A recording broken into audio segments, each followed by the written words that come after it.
Hello, and thank you for joining me as I read some more of my book, Revelation.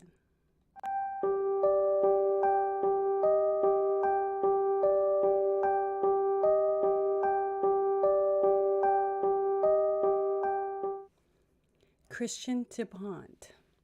Christian DuPont is 15 years old. He stands 5 feet and 11 inches tall. He has a slim build. Jeanette was saddened by how pitiful he looked. He was filthy from head to toe. "Do you remember how you became a vampire?" Jeanette inquired. "Tell me, who did this to you?" Christian began to tell Jeanette everything he could remember. He said her name was Julie and that he had met her at the Welford estate. They were throwing a party for his friend, Daniel.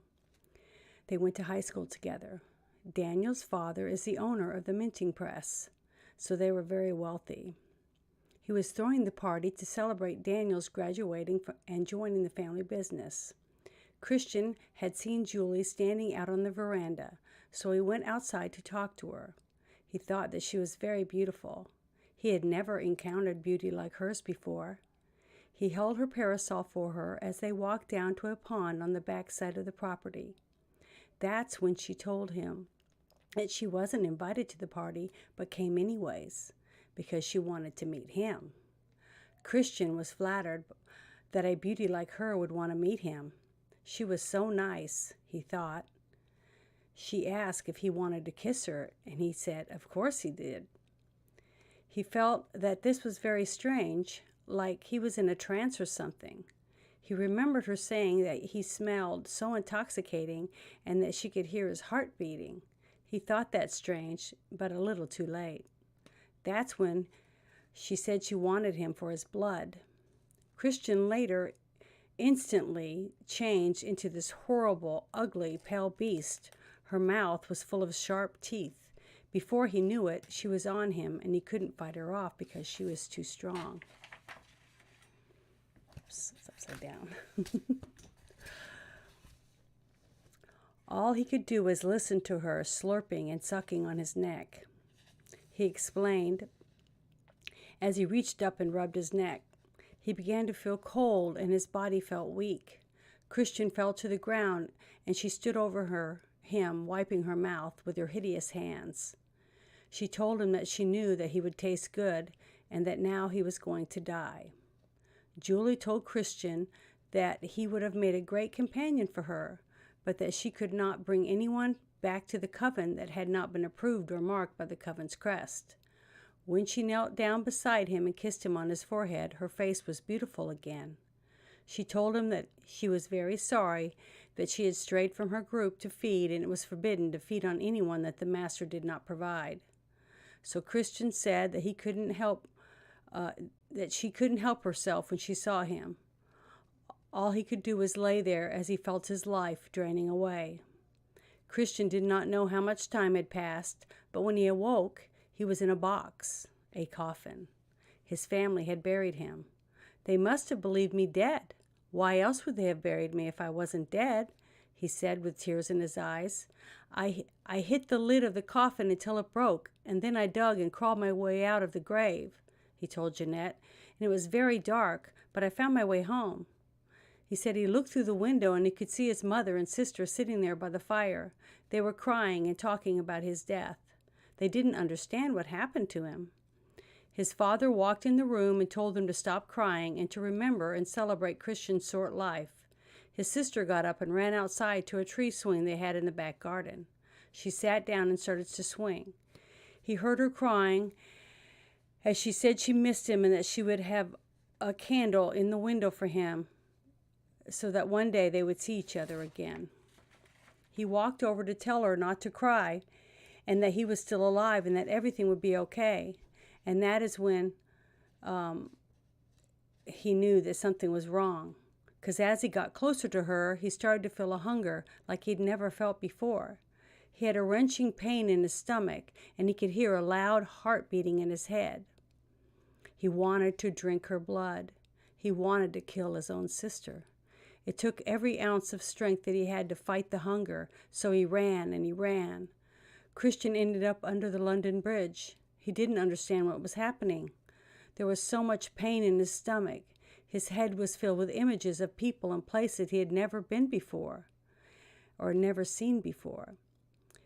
But he just knew that he did not want to hurt anyone the way Julie had hurt him and his family. He prayed to God that he would help him find a way to fix this. He just kept walking until he reached the shipyard.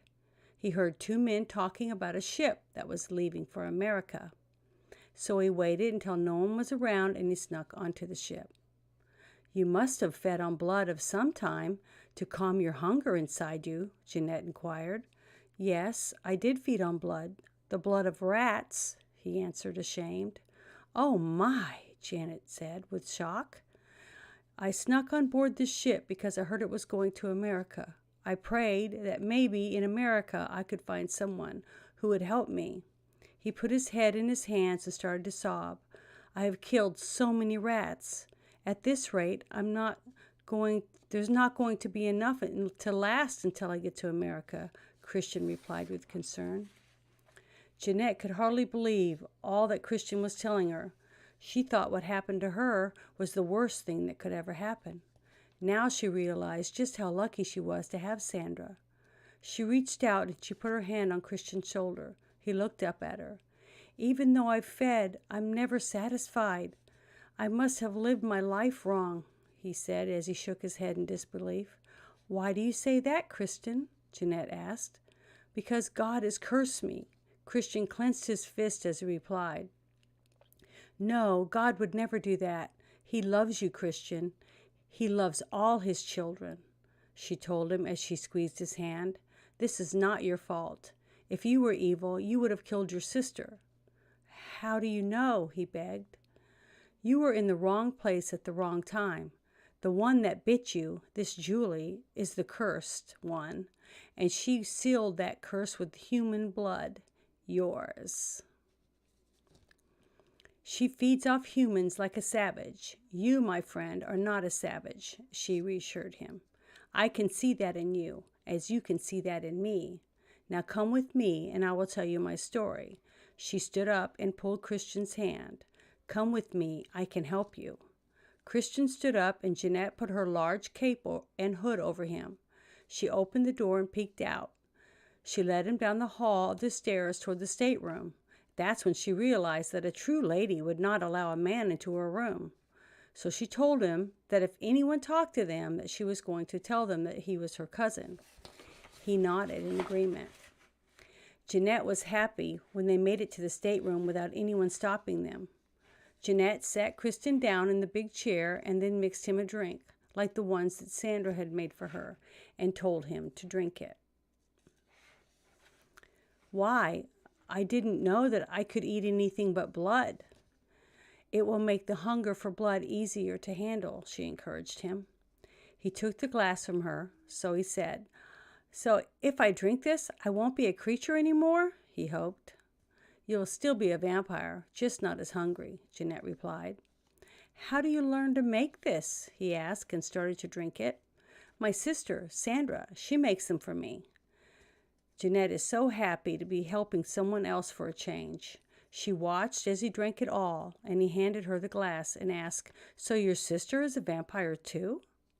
"No, she's a witch," Jeanette explained, excitedly replied. "A witch?" He stood up as if he wanted to run. Jeanette shook her head yes, and Christian put his hands on his head. "Now I've heard of everything." "When Sandra gets here, you will see." She dug around in the drawers of the bureau and found a clean pair of pants under and a shirt. "I know these are girls' clothes, but this is all I have right now. Please go into the bathroom and clean up. When Sandra gets back, we will find you something more appropriate to wear." Christian went into the bathroom and closed the door. Jeanette is pleased in how she handled herself today. She felt that everything would get easier. Now that she had someone to help. Christian could sleep in the easy chair. She hoped that Sandra would not be upset for her, adding to her worries. Thank you very much for joining me as I read some more of my story, and I hope you'll join me again next week.